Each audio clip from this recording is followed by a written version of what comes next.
ॐ सहना भवतु सहनो भुनक्तु सह वीर्यं करवावहै तेजस्विनावधीतमस्तु मा विद्विषावहै। ॐ शान्ति शान्ति शान्तिः। हरिः ॐ. இப்போ அடுத்த ஸ்லோகம் 19வது ஸ்லோகம். இதற்கு காமகலா தியானம் என்றே சொல்வார்கள், அல்லது ஜீவன் முக்தியை கொடுக்கக்கூடிய ஒரு ஸ்லோகம். இதன் பலன் என்னவென்றால் காமத்தை ஜெயிப்பதும் சர்வ வசீகரணம். ஸ்ரீ லலிதா திரிபுரசுந்தரி மந்திரத்திலும் சொல்லும்போது சொல்லுவாங்க சர்வாகர்ஷினி சர்வா வசங்கரி என்று. அந்த அம்பாளுடைய பிந்து மண்டலத்தில் உள்ள ஸ்வரூபத்தை வர்ணிப்பதாக இந்த ஸ்லோகம் உள்ளது. இதை நாம் இப்போது பார்ப்போம். முகம் பிந்தும் கிருத்வா குஜயுகமதஸ்தஸ்ய தததோ ஹரார்த்தம் த்யாயேத்யோ ஹரமஹிஷிதே மன்மதகலாம் சசத்ய சம்ஷோபம் நயதி வனிதா இத்யதி லഘு த்ரிலோகீமப்யாசுப்ரமயதி ரவீந்துஸ்தனயுகாம். இந்த ஸ்லோகத்தில் பார்த்தீங்கன்னா அம்பாளுடைய அழகை ரொம்ப அற்புதமாக, அந்த அம்பாளுடைய அந்த காமகலையை எவ்வளவு அழகாக தியானம் பண்ண முடியும் அப்படின்ற மாதிரி காமிச்சிருக்காங்க. இதில் என்ன பார்த்தீங்கன்னா, எப்படி எடுத்துக்கணும்னா முதல்ல ஸ்லோகத்தை சொல்லிடலாம். முகம் பிந்தும் கிருத்வா குச்ச யுகம் அதஸ்தஸ்ய தததோ ஹரார்த்தம் தியாயேத் யஹ ஹரமகிஷி தே மன்மத கலாம் சத்யஹ சம்க்ஷோபம் நயதி வத்னிதா இத்யதி லகு த்ரிலோக்கிம் அப்யாசுஹு பிரமயதி விரவிந்து ஸ்தனயுகம். இப்படி பிரிச்சுக்கோங்க. இப்போ இதில் ஏ ஹரமகிஷி அப்படின்றத எடுத்துக்கோங்க. இங்கே ஹரமகிஷின்னு இருக்குல்ல, அதை முதல் வார்த்தையாக எடுத்துக்கோங்க. ஹே ஹரமகிஷி, சம்போதன பிரதமால கூப்பிடுவது போல், ஏ அன்னையே அப்படின்ற மாதிரி. ஹர அப்படின்னா சிவன், மகிஷி என்றால் பட்டத்து ராணியே, சிவனின் பரமசிவனின் பட்டத்து ராணியே அப்படின்ற மாதிரி இந்த ஸ்லோகத்தில் அம்பாலை நம்ம கூப்பிடுறோம். பிந்தும் அப்படின்னா இந்த ஸ்ரீசக்கரத்தில் பார்த்தீங்கன்னா நடுவில் இருக்கிற ஒரு புள்ளிக்கு முக்கோணமாக இருக்கும். அந்த முக்கோணத்தின் நடுவே ஒரு புள்ளியாக ஒரு டாட் இருக்கும். அந்த மையப்பகுதிக்கு ஸ்ரீசக்கரத்தில் பிந்து என்று சொல்வார்கள். ஸ்ரீசக்கர மத்தியத்தில் பிந்து ஸ்வரூபிணியாக இருப்பவளே. இந்த ஸ்லோகத்துடைய பரியாயமாக நீங்களே பார்க்கலாம். லலிதா சஹஸ்ரநாமத்தில் என்ன இருக்குது? திரிகோணாந்தர தீபிகா, அதே போல் ஆபால கோபவிகிதா சர்வாதுல்லங்க பிரசாசனா ஸ்ரீசக்கர ராஜநிலையா ஸ்ரீமத் திரிபுர சுந்தரி ஸ்ரீ சிவா சிவசக்தி ஏக்க ரூபிணி அப்படின்ற அந்த கடைசி வார்த்தை, அந்த வார்த்தையும் சொல்லிக்கலாம். அதே போல் சிவசக்தியா, சிவனும் சக்தியும் சேர்ந்து இருப்பவளாக இருப்பவள் அப்படின்றதையும் சொல்லிக்கலாம்.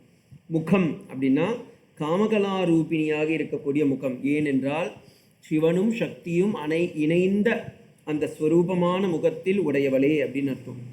கிருத்வா என்றால் தியானித்தால். கிருத்வானா ஹேவிங் டன், எதை நடந்து முடிந்த காரியத்திற்கு கிருத்வானவங்க. அப்போ இங்கே தியானம் செய்தால் தஸ்ய அதக, அதற்கு கீழே அந்த ஸ்ரீசக்கரத்தின் மத்திய பாகத்தில் இருக்கக்கூடிய பிந்து மண்டலத்திற்கு கீழே குச்சயுகம், 2 ஸ்தனங்கள், அதாவது அம்பாளுடைய முகமண்டலத்தில் இருக்கக்கூடிய அந்த முகத்திற்கு கீழே இருக்கக்கூடிய ஸ்தனங்கள் என்றால் மார்பகம். ததக அதக அரார்த்தம், சிவனுடைய பாதி யோனி வடிவத்தை கொண்டது. அதாவது சிவனுடைய தத்துவமும் அம்பாளுடைய தத்துவத்தோடு கூடியது. இப்படி நாங்கள் தியானித்தால், அதாவது அம்பாளையே நம்ம அப்போ எப்படி பார்க்குறோன்னா, அம்பாளுடைய முகம் அது ஸ்ரீசக்கர ஸ்வரூபம், அம்பாளுடைய நெத்தியில் அந்த பிந்து மண்டலம், அம்பாளுடைய மார்பகத்தில் அந்த ஸ்தனங்கள், அதோடு கூடிய சிவத்தத்துவம், சிவனோடு அந்த சிவனுடைய வெண்ணிறம், அந்த விபூதி அடைந்த அந்த புருவங்களுக்கு நடுவே இப்படி அம்பாளை நாம் தியானம் செய்தோம் என்றால், தே உன்னுடைய மன்மத கலாம், காமகலை பீஜமாக இருக்கக்கூடிய ஹ்ரீம்காரம், அதுதான் ஹ்ரீம் என்பதே மந்திரம், அதோடைய தியானம். யக எவன் தியானிக்கின்றானோ, தியாயே தியானம் செய்கின்றானோ, அதாவது தாயே உன்னையே யந்திரஸ்வரூபமாக மேருவாகவும், முகமண்டலஸ்வரூபத்தில் சகுன ரூபத்தில் சிவனும் சக்தியும் சேர்ந்துள்ள ஸ்வரூபமாகவும், மந்திரஸ்வரூபத்தில் இந்த மந்திரத்தையே முகம் பிந்தும் கிருத்வா குச்சயுவக அதஸ்தஸ்ய தததே என்று இந்த மந்திரத்தையே தியானம் செய்கின்றார்களோ, சக அவன், சத்யக உடனே, வனிதாக வனிதானா பெண்ணுன்னு அர்த்தம், பெண்கள்னு அர்த்தம், சங்ஷோப நயனே வசப்படுகின்றார்கள், அதாவது பெண்களில் இருந்து அவர்கள் காமவசத்திலிருந்து பிரிகின்றார்கள். இது அதிலகுகு மிகவும் எளிது, அதாவது இந்த பெண்களுடைய காமவசத்திலிருந்து அவர்கள் முக்தி அடைகின்றார்கள். அரவிந்தும் ஸ்தன யுகம், சூரிய சந்திர கிரணங்கள் போன்ற உன்னுடைய 2 கண்களையும், திரிலோகீம் உலகும் கூட, ஆசுகு, ஆசுன்னா பியூட்டிஃபுல்லான பேர் சிவனுக்கு, ஆசு அப்படின்னா ஆசுதோஷானந்தர் அப்படின்னு பேர். ஏன் அவனுக்கு ஆசு, ருத்ரத்தில் கூட பார்க்கலாம் அந்த லைன் வரும், ஆசு ஸ்ரீருத்ரத்துலேயும் போய் பார்த்தீங்கன்னா ஆசுதோஷா அப்படின்ற ஒரு பேர் வரும். அதாவது பக்தர்களுடைய பூஜைக்கும் அவர்களுடைய பாராயணத்திற்கும் உடனே மகிழ்பவனுக்கு பெயர் ஆசு என்று பெயர்.